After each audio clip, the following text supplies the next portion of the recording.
Hello! Sa lahat maligayang pagdating sa ating debate.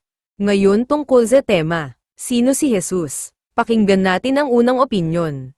Papunta sa iyo, Mr. Tama. Well, tumayo ako dito. Si Jesus ay Diyos sa aklat ng mga Romano Kabanata 8 verse 31 hanggang 33 ang sabi ng Biblia. Kung gayon, ang sasabihin natin bilang tugon sa mga bagay na ito. Kung ang Diyos ay para sa atin, sino ang makakalaban natin? Sino ang magdadala ng anumang paratang laban sa mga pinili ng Diyos? Ang Diyos ang nagbibigay katwiran. Kaya malinaw na ipinakita na si Jesus ay Diyos dahil si Jesus ang isa sino ang naging kasama ng mga alagad. Kaya siya Diyos na kasama natin at walang makakalaban sa atin. Magandang interbensyon. Pangalawang opinyon. Papunta sa iyo, Mr. Kaliwa.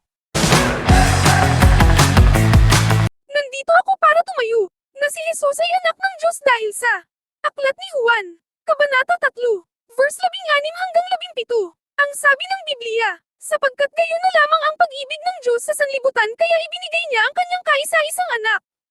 Upang ang sino mang sumampalataya sa kanya ay hindi mapahamak kundi magkaroon ng buhay na walang hanggan.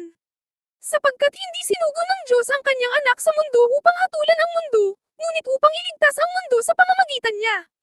Kaya ang Juan 3 versikulo 16 hanggang 17, nakapinta lang ng malinaw, na si Jesus ay anak ng Diyos, hindi Diyos. You are. Hey. La ya ya ya ya ya ya ya ya. Hey. La ya ya ya ya ya ya ya ya. Jesus is not God. Jesus is God. Jesus is not God. Jesus is God. Jesus is not God. Jesus is God. Jesus is not God. Jesus is God.